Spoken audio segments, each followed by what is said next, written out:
장익순 선생에 대한 많은 이야기들이 있는데 저는 그 중에서도 6.25에 대한 어떤 경험이 그를 바꿔놓게 된 계기가 되었다고 생각합니다. 사실 만들면서 조금 고민을 했던 거, 지금 우리는 어떤 상황이고 어떻게 변해야 되는가라는 어떤 문제의식, 그런 것들을 이제 같이 공유를 하려고 이 주제를 이렇게 잡았습니다. 두 가지 문제 있습니다. 그러니까 자위주의라는 글로벌한 문제, 또는 그것이 파생한 기후 문제나 생태 위기로서의 글로벌이라는 문제.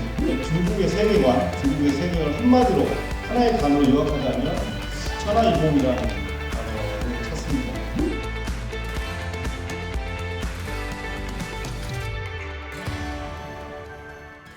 지금 방금 소개받은 김재희랍니다. 반갑습니다. 저는 15분이라는 시간 동안 장익순 선생님의 어떤 것을 하고 어떤 걸 바라고 어떻게 했는지에 대한 이야기를 중심으로 사실 구성해 왔습니다. 아직 저는 원광대 종교문제연구소에 있지만 실은 아직 학위 과정에 있기 때문에 여러 선생님들보다는 좀 배움이 좀 짧을 수도 있습니다. 그래서 제가 잘 알고 있는 것에 좀 집중해서 좀 말씀드린 걸로 좀 구성을 잡아봤습니다. 이야기 구성은 크게 장익순은 누구인가, 그리고 그가 바랬던 세상, 그가 소명했던 것, 바랬던 것은 무엇인가, 그리고 그것을 어떻게 진행했는가, 이 세 가지가 중심 테마인데 그게 왜 지금 우리에게 어떤 의미가 있는지를 말씀드리고자 하는 것이 제가 이번 시간에 말씀드리고자 하는 겁니다. 제일 첫 번째, 장익순 선생에 대해서 왜 지금 우리가 들어야 되는가에 대해서 좀 생각해 보았습니다. 4차 산업혁명이라고 하는 큰 물고의 바람에 놓여져 있습니다.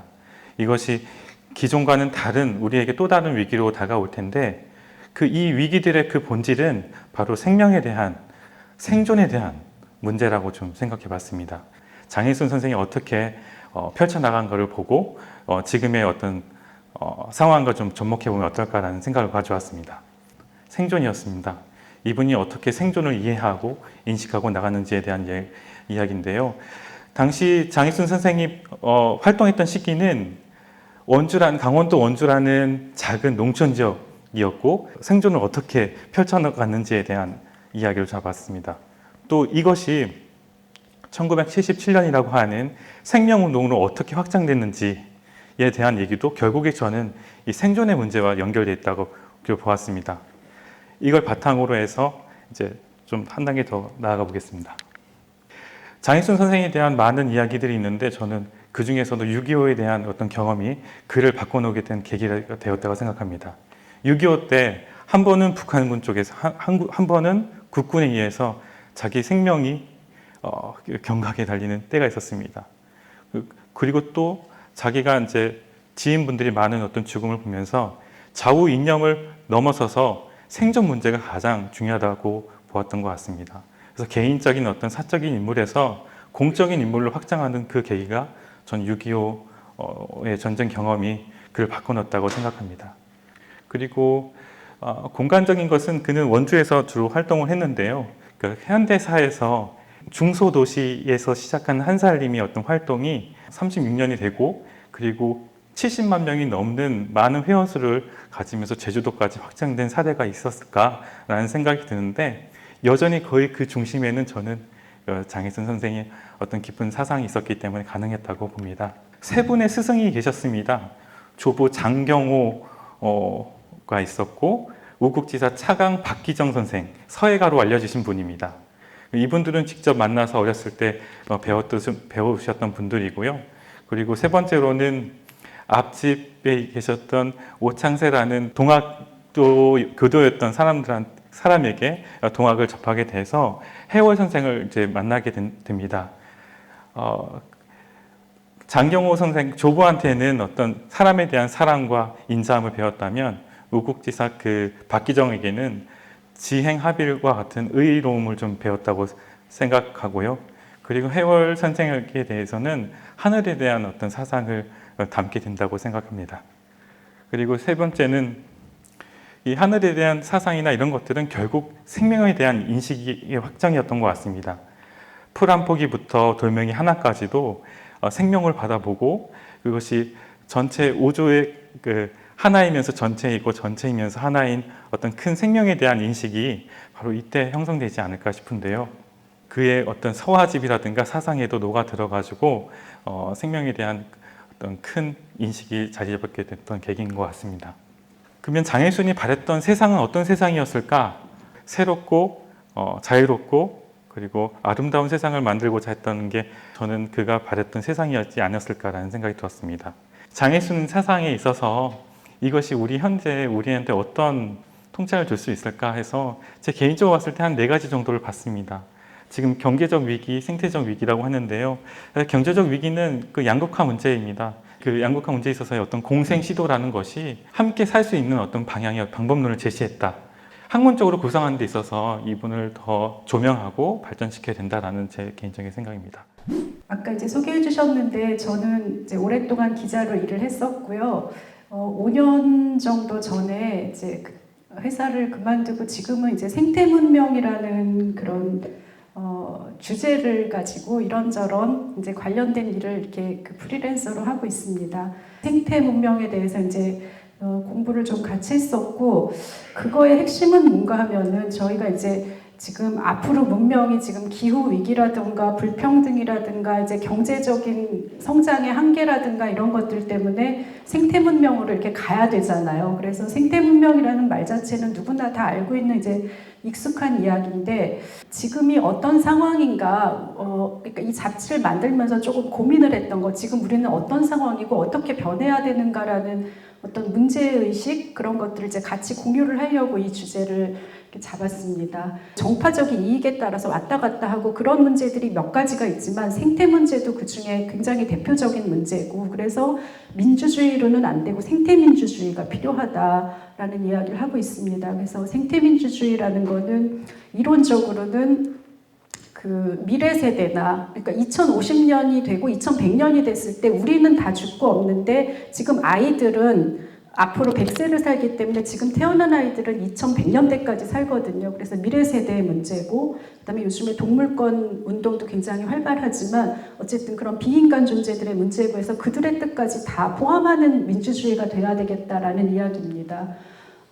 그 굉장히 어렵고 이상적인 이야기인데요. 이 문제는 이렇게 뭐 세대 간의 단절과 불평등 이런 문제들도 다 같이 연루가 돼 있습니다. 교육이건 정책이건 어떤 사회 체제 안에 보면은 그게 뭘 담고 있느냐, 결국은 그게 뭘 하기 위해서 하는 거냐라는 식의 어떤 가치와 철학이 숨어 있거든요. 근데 그거는 사실은 저희가 항상 의식하진 않습니다. 근데 교육 문제만 보더라도 지금 아이들이 막 좋은 대학을 가가지고 삼성에 들어가고 싶은 거는 지금 현재의 경제 구조 안에서 잘 살고 싶은 건데 지금 경제 구조가 앞으로 수십 년 후가 되면은 완전히 달라질 수밖에 없다라고 하면은 교육을 다시 생각해야 되는 거거든요. 그래서 이제 그런 차원에서 근본적으로 이렇게 담론에 대한 그런 문제를 생각을 해봐야 되는 거고 그래서 지금 중요한 것은 생명 가치 그리고 녹색 가치입니다. 지금 이제 이런 사회 구조는 양극화나 격차 사회의 문제 같은 것들이랑 다 관련이 되어 있고요.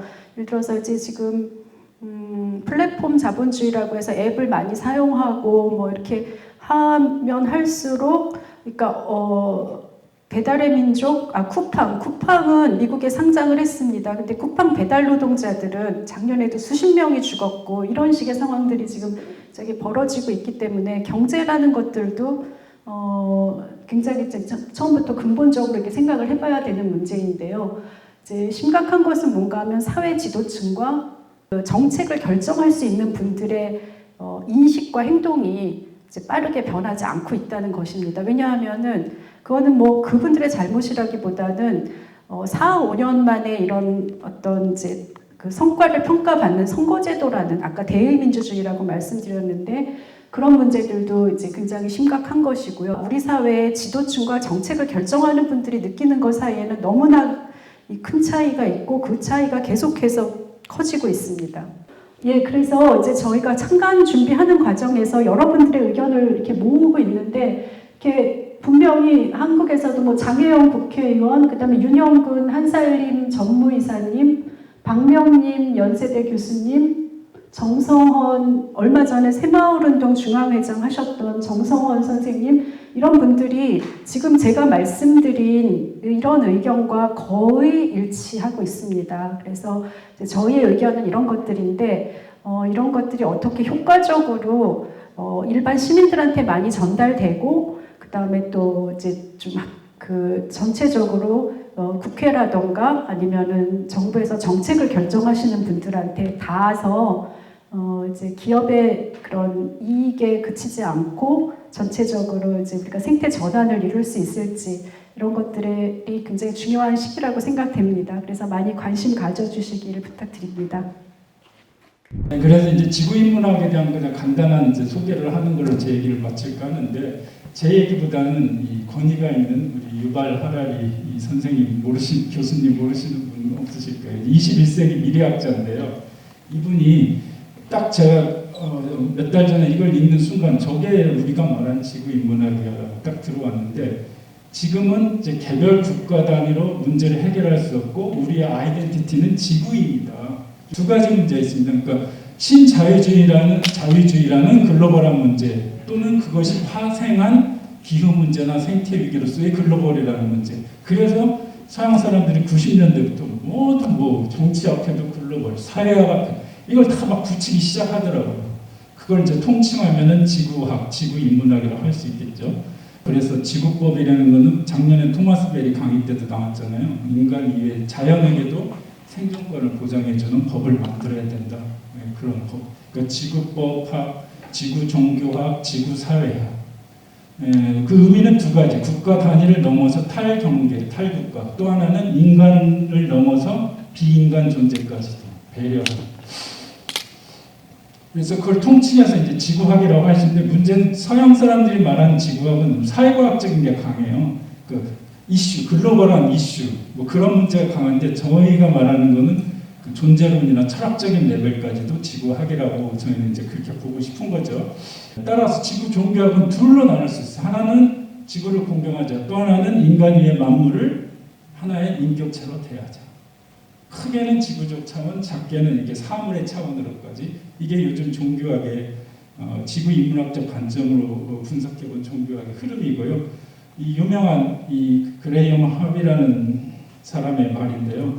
애니미스트들, 즉 애니미즘을 신봉하는 사람들은 이 세계는 펄슨들로 가득 차 있고 인간은 그 중에 일부에 불과하고 우리의 삶은 항상 타자와의 관계 속에서 살아간다. 그때 타자는 인간 이외의 존재까지. 관계가 중요합니다. 관계가. 그래서 무슨 만물이 살아있다 이런 게 애니미즘이 아니라 만물을 펄슨으로 대하고 펄슨과 펄슨들의 관계성. 그럼 당연히 공경이라는 그 에틱스 윤리가 들어오겠죠. 이게 신애니미즘인데 우리 어렸을 때 세계관과 크게 다른 것 같지는 않아요. 우리가 그 서구적 세계관에서 그동안 모든 학문을 이제 했고 신학이라는 말도 너무 익숙하지만 저는 한국인의 정서는 님학이 맞고 서구의 하늘님도 우리 님으로 수용한 겁니다. 그래서 신학은 theology, 로지를 붙이면 학이란 뜻이잖아요. 사이언스, 테오스는 신이니까 테올로지, theology인데 님학을 번역을 하려면 님올로지라고 해야 되겠죠. 님 플러스 로지. 그렇게 해서 한류 철학이라고 할까? 어쨌든 한국적인 정서를 소개를 해야 돼요. 그런 상황에 놓여 있는 겁니다. 저게 이제 그 유명한 동학을 창시한 최재우 선생의 한글 경전인 용담유사에 나오는 건데 잘 안 보이시지만 아래로 하늘님이라는 최초의 하늘님을 사상적으로 표현한 겁니다. 이 바이블 성경의 번역어 말고. 그렇죠? 그러니까 님학의 본격적인 좀 출발이라고 생각을 하고 저기서 개벽이란 말이 나오고 다시 개벽이라는 말이 나오는 거를 작년에 저희가 복관을 한 거예요. 개벽 창간 100주년을 맞이해서 다시 개벽이라는 전어를 복관을 했고 이건 이제 한용운 선생님의 님의 침묵인데 이분은 이제 20세기 초잖아요. 이분은 처음으로 아까 동학은 하늘님이지만 하늘을 떼고 님만 가지고 이제 하신 거예요. 문학을 하시고 사상을 표현하고. 그래서 제가 볼 때 님학의 선구자고 오른쪽에는 그 김지아 시인의 님이라는 책인데 이분도 이미 동학을 하시면서 님의 주목을 하셨죠. 모심이라는 말, 살림이라는 말, 님이라는 말. 그래서 이런 그 선구적인 그 작업들이 있는데 이런 걸 어떻게 학문적으로 체계화시킬 것인가를 이제 고민을 하는 겁니다.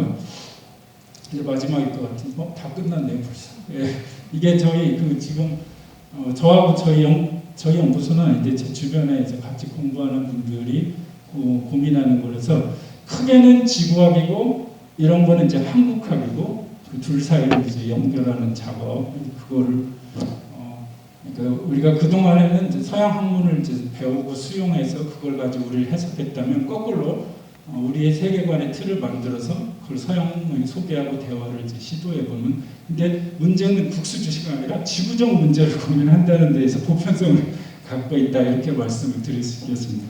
제 얘기는 네, 이 정도로 끝내겠습니다. 감사합니다. 사실 저는 중국의 변화를 이제 오랫동안 관찰하고 연구도 했던 사람으로서 중국이란 나라가 어떻게 변화되고 있는지 그 중국이란 거대한 나라의 변화 속에서 특히 중국이란 나라는 농업국가잖아요. 농업의 나라잖아요. 농민의 나라인데 그 농민의 나라가 어떻게 만들어지고 앞으로 어떻게 될 것인가 이런 데 관심을 두고 이제 뭐 향촌에 내려가서도 조사를 했는데요.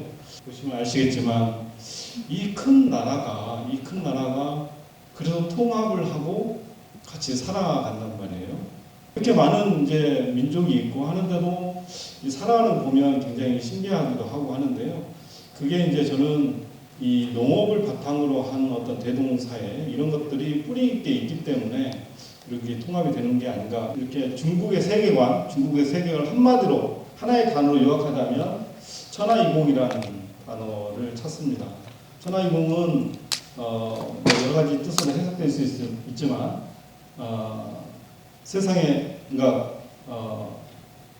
세상은 모든 이의 것이라는 뜻입니다. 그러니까 이 천지 만물이라는 게 어느 개인 소유가 아니지 않습니까?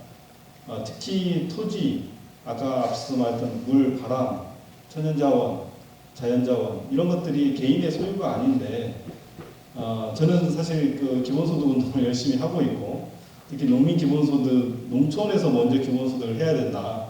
왜냐하면 지금 농민, 농촌은 너무 많은 어떤 역사적으로 배제되고 소외되고 있기 때문에 이 농촌의 문제를 해결하지 않으면 우리 미래 생태 문제에서도 농촌의 문제를 해결하지 않으면 미래가 어렵기 때문에 기본소득을 해야 되는데 그게 저는 이념적으로 기본소득 사상이 서구에서 왔다고 하지만 본래 우리 동아시아적인 어떤 이렇게 역사 속에 있었다고 생각을 하는데요. 이런 정서들이 중국을 건국하는데 이렇게 작용을 했고요.